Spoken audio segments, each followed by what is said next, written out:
Joylene and Thomas' love is tested when parents demand bride price Thomas can't afford. I've been in love with Thomas for the past 3 years. We met in college, and despite coming from different worlds, our connection was undeniable. My family is wealthy, and Thomas, well, he's not. But his principles, his kindness, and his unwavering integrity captured my heart in ways money never could.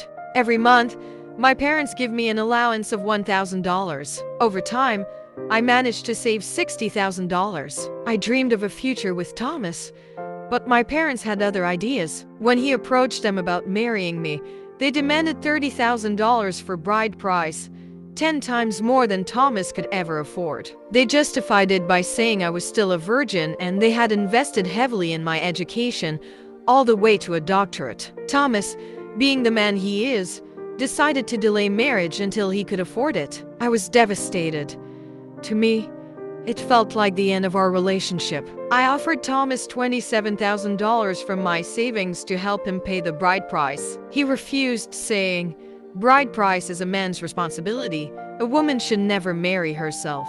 His words stung, but they also deepened my respect for him. Conflicted and worried, I confronted my mother. I asked why they cared more about Thomas fitting into our wealthy family than about my happiness. That's when she revealed a secret. She had enticed my father into impregnating her because his family wouldn't accept her due to her poor background. That's how I was born. She suggested I do the same, get pregnant, and my parents would have no choice but to accept Thomas. Feeling more lost than ever, I turned to my best friend. She advised me against my mother's plan, warning that men often change after premarital sex. She also suggested that Thomas might have already given up on marrying me because of the exorbitant bride price. "Save yourself the heartbreak," she said.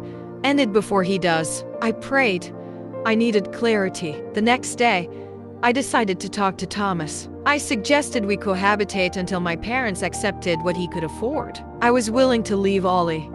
I couldn't imagine losing him. But Thomas, ever the principled man, shook his head. "You're a high-value woman, Joylene. I can't agree to premarital sex or cohabitation. Trust me, I'll remain faithful and committed until I can marry you the right way." With tears in my eyes, I told my parents I'd continue dating Thomas until he could afford the bride price. That was 5 years ago. We've kept our relationship pure, and every day with him is fun and exciting.